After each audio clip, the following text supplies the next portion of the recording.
สบายดีมื้อนี้มาพบกับอาบิสตูดิโออีกแล้วเนาะสำหรับมื้อนี้เรามีภาพบรรยากาศของงานคณะสาวนุ่มเนาะบรรดาสาวนุ่มนักศึกษาลาวทัวร์ฮานอยนะที่เป็นจัดตั้งขึ้นมาเนี่ยก็เพื่องานพบปะแลกเปลี่ยนอย่างต่างๆนะแล้วตอนนี้ยังมีการแข่งขันอาหารแล้วก็แสดงละครอีกภาพบรรยากาศที่เป็นระดับไปเบิ่งกันเลยไป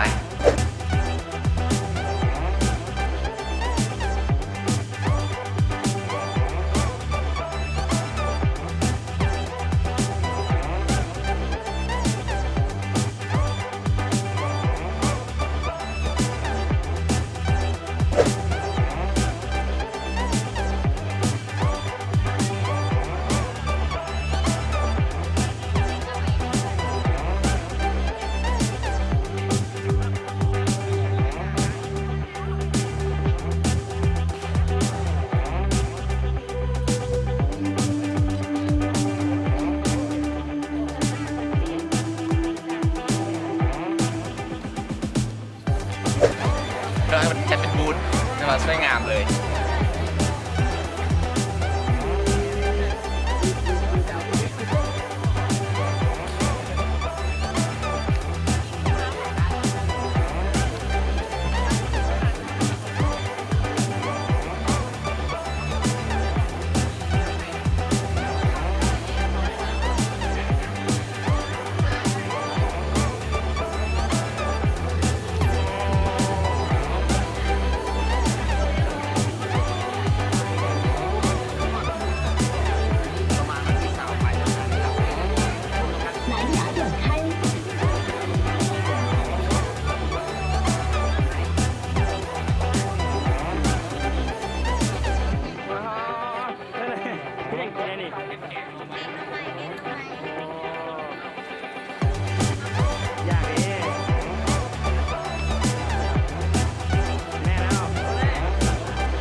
อันนี้เป็นน้ำสมุนไพรเนี่ยก่อน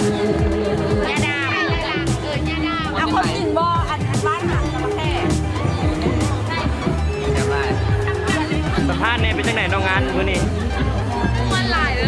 ฮานบ้านไทยเขาคนแน่นเลยคนแน่นเลยมาเขาเกิดจะมาคนกับฮานได้ไหมไทยจะสถาบันกันเงินฮานอยเนาะไม่รู้ว่าหาที่มันจะเกิดอะไรเป็นเลยอย่าบอกไปกระเป๋าลูกผักตั้งใจ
ผมนิดนึงเลยคุณมารายงานตัว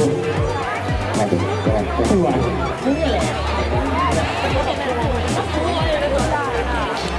ยังมาใกล้ดิเจ้าย่านเนี่ยโอ้ชื่อยังไงตลอดตลอดงานออกจากนั้นกินปากไม่ค่อยดีหากันกินทุกประเด็นมาก พี่นุ้ยเข้าเรื่องเลยครับเพิ่งจะค่อยมาบานเนาะไปนะเฮ็ดเรียนที่ต่างประเทศเคยเดินทานอาหารเนาะหุ้ย ประเทศต่างประเทศค่อยเข้ากินข้าวกินน้ำน่ะเขาอยากได้คนไปช่วยเบียกเบาๆเสิร์ฟอาหารล้างจานตู้ห้องตู้น้ำเฮ้ยสาโอ้ยคอยน่ะคอยบัวยังดอกแต่เมย์มันตีคือจะไปส่งไปเยี่ยมทำหรอกแม่เนี่ยเยี่ยมสูงคือสาวสาวบ้านเจ้าของนั่นเป็นพนักงานที่เขาหนา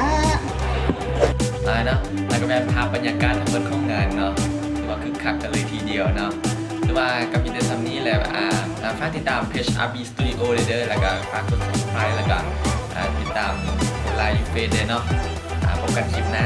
บ๊ายบาย